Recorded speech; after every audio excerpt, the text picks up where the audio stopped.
And welcome this evening to the first of the Jefferson and Lynchburg area Tea Party Candidates Forums. Thank you for coming to the Lane Auditorium.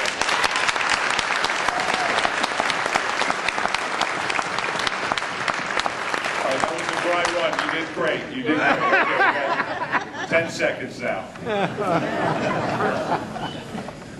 Say one.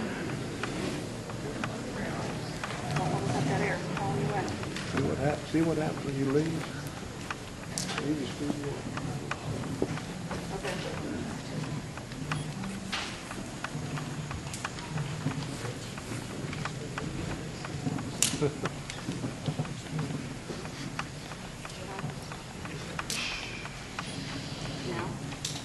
And welcome to the first of many forums held by the Lynchburg and Jefferson area Tea Parties. Welcome to the Lane Auditorium.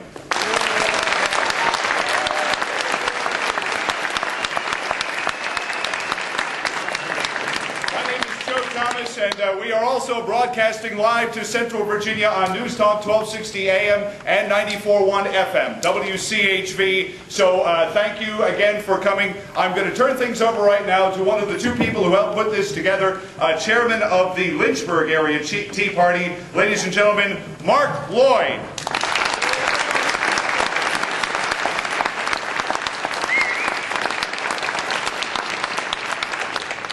You all first for coming. I appreciate it. I know it's early in the campaign, but folks, the interest is here, and I just can't express how much I appreciate you coming, and all of us that are here just welcome you. On a bit of sad news, I would like to ask you all to, for those of you that don't know Bill Hay, he's not with us tonight. He's the chairman of the Jefferson area Tea Party, and he is right now in Richmond with his daughter due to illness. But he wanted us to wanted me to convey his thanks for you coming tonight too, and please keep the Hay family in your prayers. Again, I want to thank all the candidates. If you have questions, get involved, folks. There's a message from the Tea Party that our whole purpose is to get folks engaged in the political system. A lot of people, especially the media, you don't know what we're about. But there's an awakening that's happening in this country. If you paid attention to what happened this week, just a little message to those of you in government and in the established parties, we're coming to get you.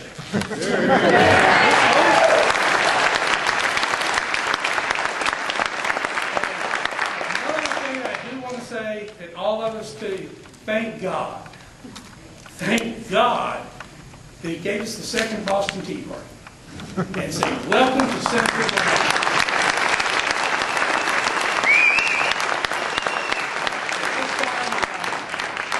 I want to turn it over now to Carol Thorpe. If you could all stand, she's going to lead us in the pledge.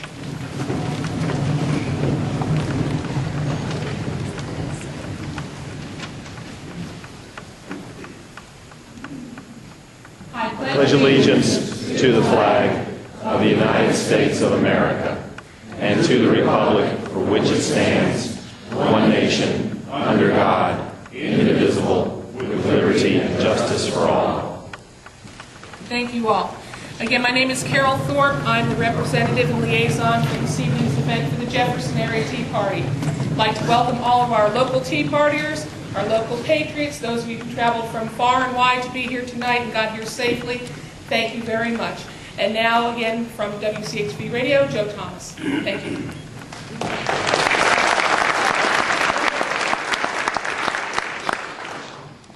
Mark, not all the media doesn't get you.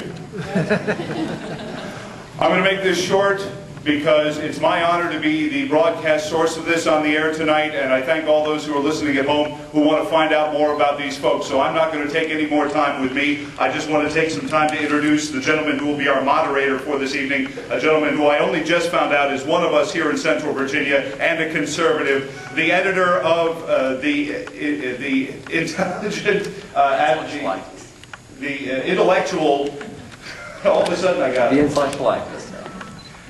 Robert Tracinski, ladies and gentlemen.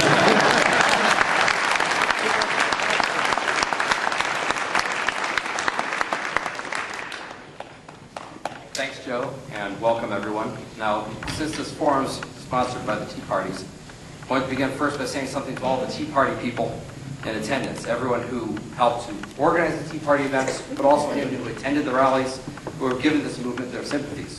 What I want to say is this: thank you. Thank you for what you've achieved in such a short period of time, with no organization or infrastructure or national leadership, while being alternately ignored or slandered by much of the mainstream media. Now, exactly 7 months ago, President Obama launched his push for a government takeover of healthcare. It was the latest in a string of attacks by this administration, this Congress, on our freedom and on American capitalism. And it was intended to be the first of many more. It was supposed to sail through a Congress controlled by the president's party, and then be followed by cap and trade, by tax increases, by who knows what else. It's only because of the Tea Party, because of the forums and rallies you sponsored, because you showed up at town hall meetings, because you made your voices heard and persuaded your friends and neighbors. It's because of you that Obamacare was held up for 7 long and suspenseful months.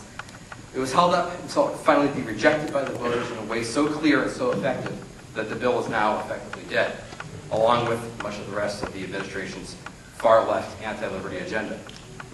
So on behalf of myself and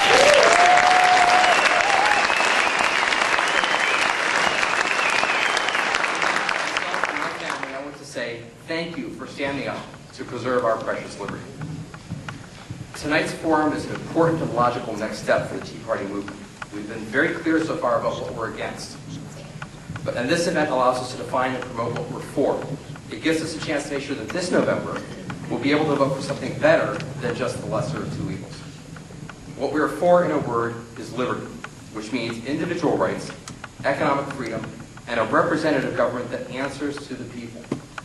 So my intention is to keep tonight's questions tightly focused on the issues of central concern to the Tea Party movement, the issues of free markets and small government.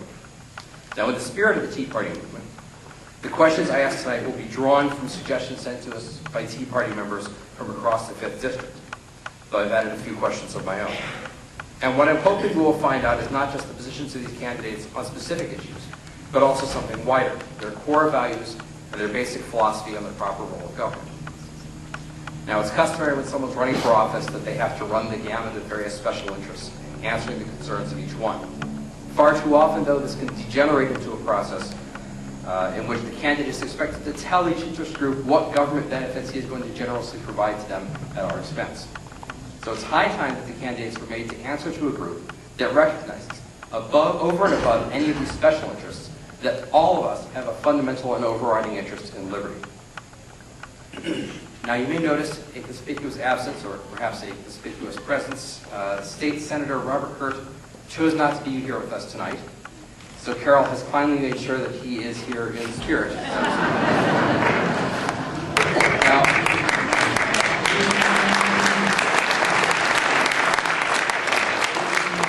Now, I won't criticize Senator Hurt for not making time to be with us tonight, and I'm sure he'll be more than welcome if he chooses to participate in future debates scheduled for Lynchburg and Danville. For now, his absence merely allows us to give more airtime and more publicity to the other candidates.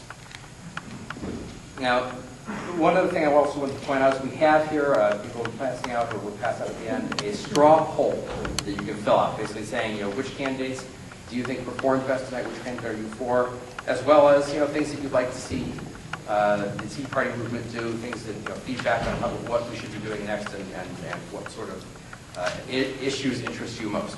So please do find this, fill it out, and hand it back to us.